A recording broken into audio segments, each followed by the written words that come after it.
And not long ago, players began noticing something a bit odd. When grinding XP within the game, it kept on displaying the correct numerical values of experience points, but people started noticing that the progress bar began filling more and more slowly the faster a person gained experience. And before we dive into this, let's go through the direct facts that are known that were either known beforehand or discovered after the fact.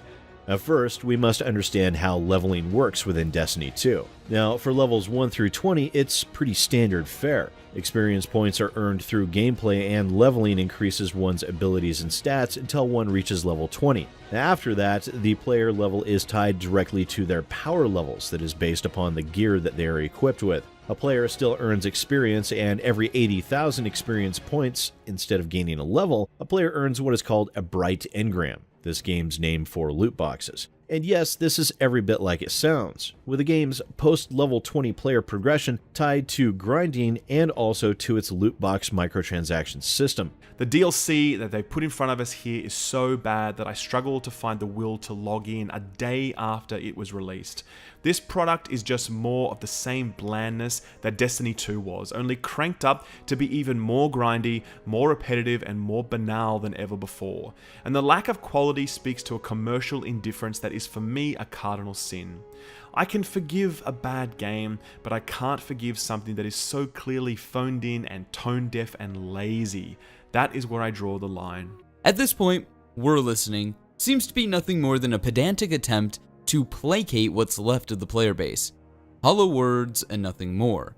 And as we all know, words are like wind. I don't want to hear, "We're listening." This allows the developer a shield with which to deflect justified criticism under the guise of some nebulous future correction that could resolve the issue, when in reality, nothing will ever actually change. Fuck that, and fuck you.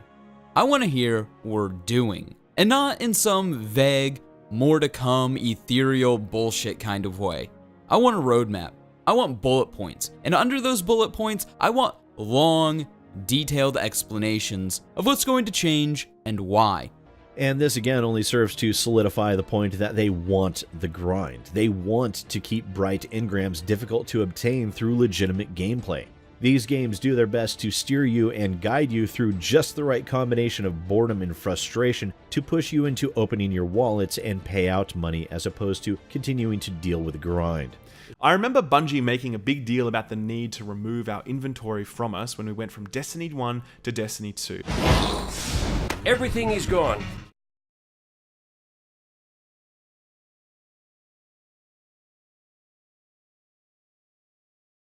They basically said that it was a new experience, a new adventure, a clean slate, and they couldn't possibly allow us to keep them because, that wasn't the experience they were looking to create for our future. And it turns out that the plan all along was to simply sell them back to us, and that feels more and more shitty with every new Destiny 1 exotic reintroduced. But the biggest challenge to the reward economy is increasingly clear: Eververse. The impact that Eververse is having continues to become more pronounced and more profound.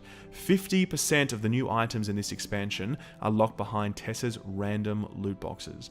Shaders, weapons, ornaments, awesome looking armor, sparrows, emotes, ship skins.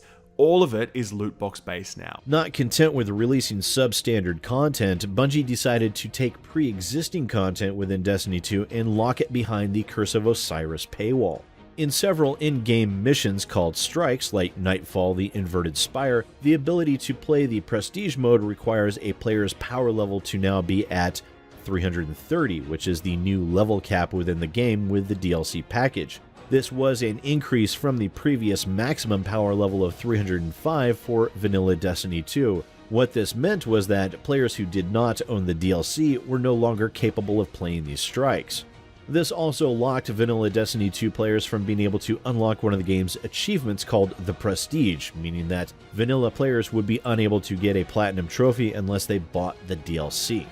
It's worth noting that this is nothing new to Destiny fans and that this same practice occurred in the first Destiny game as well. However, just because something happened before doesn't make it okay for Bungie to do so now. This is an ethical thing at this point where I don't think Bungie needs defense over their microtransactions. I think they need some serious criticism in the direction that they're taking the game.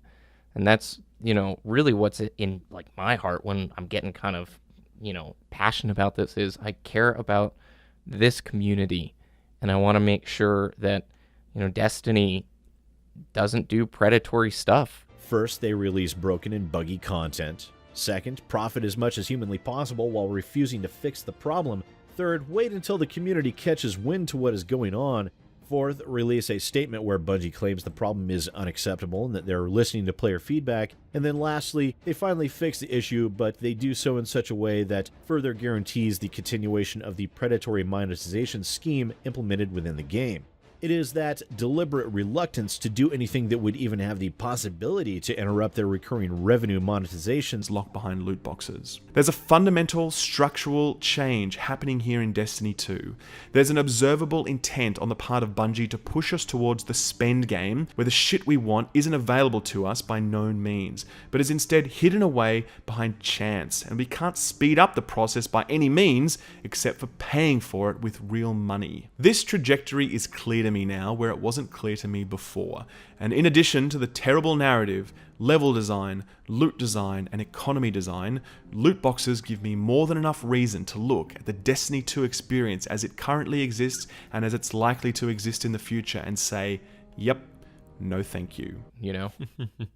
I mean, we've been through the trenches before, right? We've been through content drought, but this is like a microtransaction exhaustion. Yeah. And I think it could not come at a better time, because microtransactions are the talk of not just the Destiny community, but the video game environment or ecosystem as a whole. Yes. Look at EA and the Star Wars Battlefront 2 shabacle, but microtransactions are a very hot topic in the video game community right now, and the more that we get the news outlets focused on it, the more light we shine on the shady business practices and the quicker potential for improvement in the system. It's a lot of countries even are looking at the gambling odds and the laws around that in video games now. It's becoming a mainstream issue, and I think it's good. Bungie is showing in this statement that they just flat out don't care. Just keep spending money and they'll look at it when they damn well feel like it. Never mind the fact that Destiny 2 players are in an uproar over these exceptionally vile business practices. Bungie claims repeatedly that they're listening to player feedback, but time and time again they prove that while they may be listening, they are flat out ignoring what people are telling them. And this latest in what we can see is a very long list of bad faith behavior on the part of Bungie shows that not only should the game be abandoned wholesale, but that Bungie has shown their true colors time and time again here, and they should never be trusted with a gamer's money ever again.